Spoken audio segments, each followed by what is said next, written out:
the way I write now is completely different than how I used to write. Even just my last album, like in the last year, I don't write the same way. I don't find inspiration the same way. Like I just do things a little bit different. So I had no bars ready for Sway, and I wasn't going to just come off the top. So I started writing about 10 days ago, but I was in rehearsals then, and we were rehearsing, 9 hours a day. By the end of it, your voice is super tired, this and that. And I was going home and... You were rehearsing for the tour. For the tour, okay. Yeah. You weren't spending 9-hour days getting ready for Sway. No. I had like 9-hour days of rehearsing for tour that I'm on right now. And before and after, I was just getting ready for Sway, writing and trying to find inspiration, what I wanted to talk about, how I wanted to attack that, doing that. So your life was quite literally music. I mean, yeah, my wife was like, you're in another world right now. Like you're in another, she could sense really quickly that I was like, I'm on some like do or die rap stuff right now to get that done for Sway. But I also had so much going on because I'm on a world tour right now and, we just started and, all these new things are happening. Like I've got, everything's stemmed out. I've got a full band. I'm singing whole songs in falsetto. Like I have to do vocal warm-ups now that I never did before. I'm like, every single show that we're doing right now feels like it's beautiful because it feels like it's my first show. Every single show. I'm just like, yeah, I'm doing, it's just much more elevated from what I've done previously to this. But did it feel good to kind of get back into that old way of writing? For writing for Sway? Yeah. Honestly, I do have to say this, as stressed as I was, I had a blast. Yeah. I had a blast writing it. Like I was hyped. Like I wasn't like stressed out like I was stressed out like, let's go. Spending weeks and months worrying about like what amounts to like 5 to 10 minutes. Yeah. It's insane. That exact moment, it's so dependent on how much sleep you got the night before, like what happened on the car ride over, and you just like pour yourself into that. But it sounds like it went pretty well.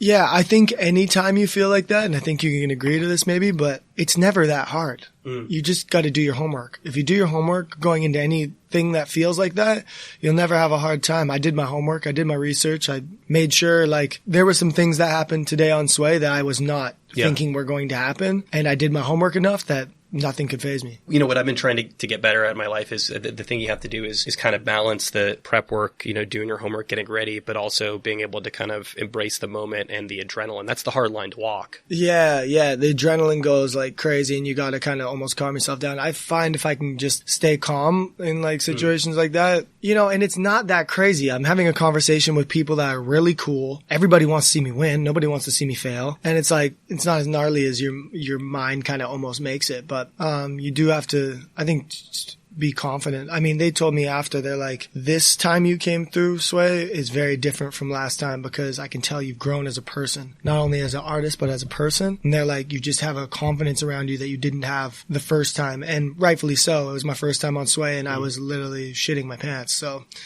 yeah. Not literally. Well, I didn't actually shit my pants, but... You were figuratively, literally shitting your pants. I was figuratively, literally shitting my pants, yes. I think what a lot of it comes down to, too, is because, it sounds like over the last several years, especially, you've had a lot of, surreal moments. I don't know how you envisioned your career going or like what, being successful looked like to you, but we all have these ideas of like how our career paths are going to go. But that's a particularly surreal moment. So you're kind of living in this surreality of it while you're doing it. You're like, the first time it happens, it's hard to take anything in except for like, this is a guy that I've been listening to and watching for a really long time. Since I've been a little boy, man, like since I've been like 14, 13. It's different the next time when it's like, all right, well, I've already been through the process of being freaked out and weirded out by the whole thing. Yeah, now I can try to be me. Yeah, I wasn't scared or anything like that. I just wanted to like make sure. The thing is, man, you just want to like, I told him right before I went on, I was like, I've done my research. I've done my homework.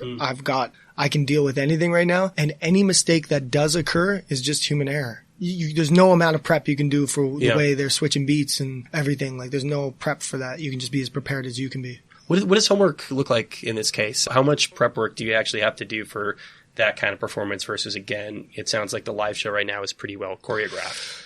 The live show is way more homework in a way. I think with everything, I had to do my homework even to write this last album. Like, before you go into it, you kind of say, what do I want to do? And every time I start an album, I just start writing down words, feelings. For instance, with this album, I did an insane amount of homework because I said I wanted every single song on this album to be about a concept that is worldly to some degree. So that's a lot. That's big. Yeah, but I wanted like Fearless was about fear. It's about like, loss and things like that. Healing's about, self-love. 1,000 Highways is about finding true love. Back to You is about getting back to the person you are, and everyone can relate to these concepts of these songs. And whereas in previous projects I've done, I have scattered songs throughout that are just fun records, and they aren't really about anything sometimes. And on this one, I wanted to really say something. This is Byron's last podcast, by the way. Yeah. He may be dying in the corner right now. So my manager is like legit. Yo, just get it out, dude. Yeah. He's like choking on some water right now. If anybody's so R.I.P. Yeah. It's interesting, the idea of kind of starting a record, because I get it differs a lot from artist to artist, musician to musician. Obviously, creating music is different than coming into a place like this doing like a 9 to 5. Yeah. And part of that is obviously there aren't like these like strict parameters, but the other side of it is that you're kind of, I suspect, always working to some degree, right? You're obviously going around living your life, but maybe an idea trickles in, you start collecting things. Oh, it's happening at all times. Like literally. But it sounds like you started, really definite process of getting the record started. Yeah. And I mean, I finished One Long Dream, which was my last album right before I started working on this one. And I'm going to be all the way honest. I'll be 100 with you. I felt like it was disconnected. I just felt like it wasn't my first album feel. Like my whole career I've had this like first album, but I needed to put it out and I needed to do it because if I never did One Long Dream, I could have never done the Aaron LP. And my biggest thing coming out of One Long Dream is I was like, this next project needs to be cohesive. I want it to feel like it is only one of one with the sound. Like it's like I wanted to not only find my own sound, but I also wanted to make sure that I wasn't having a body of work that was recorded over a 2 or 3 year span. Because when I grow so fast, like I can only record an album in 18 months max because I'm already past, like I'm already thinking about what I want to do on the next body of work by the time my album's 3/4 of the way done. Like that's just the way I think, and I grow really quick. So like my stuff never moves backwards. Like I'm talking everything. I'm talking sonics. Like the sonic sound of the Aaron LP compared to anything I put out previous is like completely on a next level. Songwriting, next level.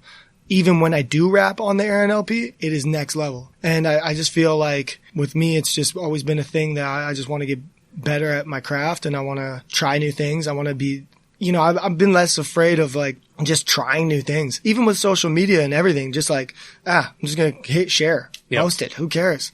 What's it going to do? Oh, bomb? Who cares? Like, it's the same thing with like writing music. Sometimes you put such a high expectation on what you're trying to do that actually negatively affects you and it negatively affects the way that you create and you make worse music. And I found with this project, I was just like, I am just going to like be. Like, whatever I feel, 2 of the songs on the album I wrote in my room to just an acoustic guitar. Lots of these records I didn't even write down. Like, lots of these records were just freestyling. Am I for sure? Am I no? Like, I remember I did that first take because I might just go. And it was all like so easy. And then I was like, what's this song about? And then I was like, you know what I mean? Like, it was just way easier than me trying to be this prolific writer. I was just like, just living my music. How much of it is actually being written in the studio? A lot is being written, but I'm just saying some of it wasn't, which is different for me. I usually write everything. Everybody's listening to things on Spotify. Everything is super fragmented. Yep. Why is it important that a set of songs be cohesive in the first place? There's no rhyme or reason to a great album. They actually don't even have to be. I just know that was a challenge for me because I've never been able to do it up until now. I always think cohesive albums are incredible it's got a feel, it's got an energy. And, I always just wanted to create my own sound and have something that like people could listen to and be like, oh wow, like I feel something from this. I always want to make people feel stuff, man. There's so much going on and there's so many people going through it. And my fans hit me up all the time and say, I was having this problem and this, and, my mom died or this, and it was your music that helped me get through it. And man, that's all I ever wanted. And like, that's the types of songs I wanted to write. So I made my album cohesive based off that. I was like, that feeling right there is what I want to write my album about. And the love I have for my wife, I want to write my album. The love I have for my team, I want to write that. Like, I want to have this in my album. I want to, the love I have for getting back to the roots of what I want to do. Like, that's what I wanted to do. And yeah, I'm singing all over the album. It's not a rap project. We call it kind of guitar and B because everything's guitar. It's got splashes of everything. I love music. I love hip hop music. I love Americana music. I love R&B. I love folk music. I love everything. I mean, it sounds like positivity is pretty pervasive throughout. You're dealing with some darker, more difficult subject matter on there as well, right? For sure. But I'm just like a positive person. Like, I don't know how to even be, like, I don't know how to be negative or anything like that. So when I talk about like problems or anything that's, happening or a dark thing on the album, it's because that's my way of dealing with it. It's therapeutic to me to write about it in a song. And like, healing isn't about me. It's not my story to tell, but healing is, it's about, letters I've gotten from fans, messages I've gotten from fans saying how dark their time got and how my music helped them. And lots of the time, these people are doing incredible now. They'll fill me in and say all the great things that they're doing. And it made me want to write a song about how we can heal no matter how dark it gets, no matter how deep it gets. And like, some of the other songs that you can definitely feel my pain on and hear, more emotional, words coming out of my mouth is because that's all I ever wanted to do, man, is just not hide anything. And it's kind of crazy because you literally just put your life out there. Yeah. Like, I can't hide anything. I just said on Sway something it's as important as telling my mother there's a baby on the way and I'm going to be the best daddy, humble but I flex gladly, whatever. I started talking about that and I didn't even people are going to know I'm going to have a kid soon. And like, even if, my wife's pregnant and she's like just barely, she's in her 3rd month kind of thing. So it's even still kind of early, but like, man, even if anything, God forbid nothing does happen, but even if something did happen, I'd tell people something happened even, you know what I mean? Like, that would come out in my music because I literally put everything out there. People know the type of person my dad was. People know who my mom is. I'm getting more questions about my wife now than ever before, but I used to hide, things. I used to hide that I was married or that I had a girlfriend when she was my girlfriend. And I just put everything out there. It just feels good. Feels like I just can just be myself 100%. No lies, no nothing, nothing to hide. There's got to be like a certain expectation to people in your life that like when they enter your life that there's a chance that that's going to turn into a song at some point. For sure. I mean, if anything happens to me, it ends up in a song. And like, it's crazy, man. It's exhilarating. It's one thing to be sort of honest and transparent about yourself on record, that is like, fully yours to share. But when it comes to other people, you do have to be mindful of how much they want out into the world. Are these conversations that you would have with a family member or your wife? For sure. At the time? You know what? It's funny that you say that because I've never written music this personal before, ever. So my music has always been definitely more, and I don't mean it's been surface level because I've done a lot of deep songs, but it's been more surface level than what I'm doing here. You can be deep without mentioning specifics. Exactly. So I would get deep and then not, but like songs like Voicemail where I'm mentioning things that my sister said or did or things that my mom went through that she maybe doesn't want somebody to know or whatever. I send them the song, man, before I even get it mastered. I send them and I ask them and I say, is this okay? Because if not, I'll change something. Has it ever not been okay? It's always been okay. My mom gave me the coolest response ever when I sent her voicemail. I was like, I just want to know if you're okay with everything I said in this because I talk about you and my dad and I talk about them fighting and wine glasses breaking and things like that. My mom just said to me, she just said, look, honey, I'm only human. And she's like, I don't mind if anybody knows that I'm not perfect and haven't had a perfect life because she's like, I think that's the great thing about living. My mom's so wise. Like, she's so smart. It's insane. And she just like totally supported me. My sisters were like, we love this. They're like, this is the best song you've ever done. And like, just like other things, like as soon as I did 1,000 Highways, I played it for my wife and made sure she liked it. I made sure that my wife liked Voicemail as well because I said a lot of things, about her. Nothing obviously nothing she could really get mad at. She'd only be happy about the things I said, but still, if it's a song that's dedicated to them, I like for them to pass it. I talk to a lot of artists who feel like they need some sort of distance from the subject matter in order to really kind of to attack it. It's hard to contextualize things when you're right in the middle, but you don't seem to necessarily have that issue. No, man. I honestly, and the day it bites me in the ass, I mean, maybe I'll like take a second to think, but I'm just going to put myself out there, man. It's working for me right now. And I want to just continue to do that because it's so nice. It's nice knowing that I'm in such a comfortable place, man. Like, it's just nice to be comfortable with my music. I know that my next album is going to be insane because this type of music for me is like, it's so exciting for me to write. And I have a wealth of inspiration that lies throughout my entire life that I can draw from at any time and write a song about. With this style of music. And, you know, I've done songs in the past that are about less than this, and they're harder to like draw inspiration from. So I'm just really happy about being honest. I'm proud of being honest. So you said it's going to be insane. How do you mean? You just mean like just incredible subject matters there?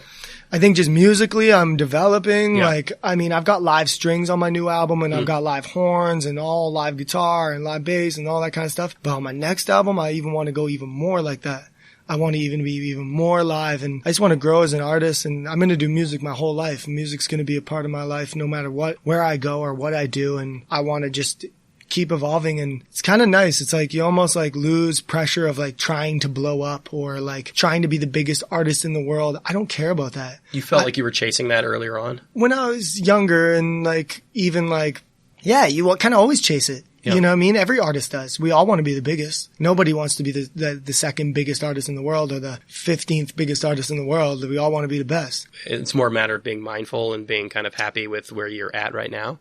And enjoying the journey. Yeah. Not even just enjoying the journey, living for the journey. Because I'm telling you, like, I'm in a bandwagon bus right now on tour, and I'm going to get to a bus. And we're going to talk about the bandwagon, and it's going to, the times we had in the bandwagon, and it's going to be hilarious. We're stuffed in there right now. Yeah. Like stuffed. It's like I got 9 guys in there. I got a full band, and it's like, it's just rammed in there. But I know I'm going to get to a bus soon. Yeah. And then I know from there, we're going to get to 2 buses. And then from there, I'm going to get to, you know what I mean? And we talk about the van all the time. Yeah. We used to roll in the van. It was so dope. It was just like, you see every mile of road, and, you know, now we just wake up in the city, and then you go rep it, and it's obviously better, but yeah, I live for the journey. It's funny though, like when you talk to people about being in the moment, it's usually like, yeah, if this is like as big as it gets, like that's, you know, it's totally okay. I'm happy. Everything is good right now. But for you, you're just like, no, things are just. No, I don't think like that. I want to be like, with what I'm saying, with that being said, I want to be like literally one of the biggest artists in the world. That's how I feel, and that's what I want to do. But I know how I get there is by enjoying myself. Yeah. And I get there by just being myself because,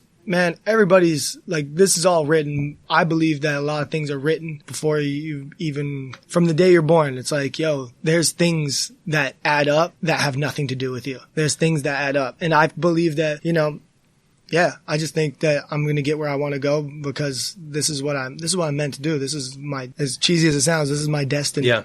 I mean, obviously, like, again, the industry has changed a lot and what it means to be a star has changed like substantially in the last 10 years or so. Do you feel though that you can hit that height without being hyper focused on what it means to be commercial, what it means to be a success and sort of chasing trends, stuff on the radio, things like that? Yeah. I mean, for sure, there's a definite different, when I say I want to be the biggest artist in the world or whatever, that's the biggest artist in the world to me. Like, nobody knows, a lot of people don't know who even Chris Stapleton is, and he does stadiums everywhere. I've got an idea of what success is to me, and I've got an idea of what happiness is to me, and it's far deeper than, you know, having the most views or whatever. And I want to be the best version of myself, and I want to just continue to write great songs. And I don't know, man, I just finding happiness is a journey. And I feel like I've been my really early 20s and stuff. I was really angry and I was really kind of mad. And, I just feel like my life now is just, I'm just always happy, and I just feel happiness, and I'm motivated. I'm more motivated than I am. I'm making smarter decisions, and I'm getting bigger because I don't care to blow up anymore. I just care about finding success and getting to that highest level. In this sort of this vision and this game plan you have, how closely are the ideas of happiness and success tied together? I mean, they are one and the same to me. Yeah. I think being happy is being successful. Like, I'm the most successful I've ever been in my life because I'm the happiest I've ever been. But in turn with that, I am actually the most successful as well. And I'm doing more streams. More people are coming out to my shows. Happiness and success, they just go hand in hand. If the next album isn't two larger buses, and if it's not a stadium tour on the next record, you feel like you're at a place where you can continue to be happy with the process of making music. Yes, because I know I'm moving there. I know I'm moving towards that always. I've never ever in my career thought, oh, okay, by the time I get to theaters, I'm just gonna like do theaters and then chill. Like it's just not in my blood. Like I'm just gonna just keep going, like, and keep trying to take it to a next level. And the main thing is though, you do have to be happy. Like you have to find happiness in what makes you happy and try and stay positive because, things happen in life. Things catch you and they can throw you off, and my job's just to make the best music I can make. And you keep alluding to this change in personality that you've had, this change in, I guess, outlook on life that's happened, and it sounds like it's tied pretty closely to the music that you're making. Are you able to pinpoint what happened in your life? Are you able to sort of isolate what happened that had really changed your approach to, it sounds like, basically every aspect of your life? Yeah, just being more honest. Simple as that. Just being more honest. But was there a moment or? Not really a moment. I mean, I think I was just growing, man. Like, I think in the process of my last album, I recorded most of those songs while I was on a major label. And while I was in a major label, it was a great time. Like, it was awesome. I had a great time. We all moved out to LA. I started working on music. I had lots of people around me telling me this, telling me that. And I was having fun with that. And it actually, I would have never met Trevor Muzzy if I was never signed to Capitol. You know what I mean? So it was a great time. But I think now it's just like, I don't think there was an exact time that I was like, I want to be more honest with my music. I think it's just a natural progression. What label is the new record on? Black Box. And what happened there that you went away from the Capitol? They just, I had a single at Canada that was doing really, really well, and I wanted to bring it to America. And, they got a lot of big artists on their roster, and it just wasn't the right time for me over there. And we actually left with no hard feelings. They didn't have hard feelings. I talked to the chairman and he called me and was like, look, let's just keep it 100 here because you never know where people end up. I could want to sign you again next year. And he's like, I actually believe in you a lot. And he's like, and then, we left, and it was, I got no hard feelings towards Capitol. Sure. I mean, it's a small industry. I mean, it happens all the time. Well, but also every industry is so small in that, God, you don't want to burn bridges, man. Those people, they're gonna be back in your life at some point. For sure. I mean, it sounds like it was kind of a mutual for them in terms of like what they were looking for, but also you felt that you wouldn't be able to achieve what you've done on this last record within the context of Capitol.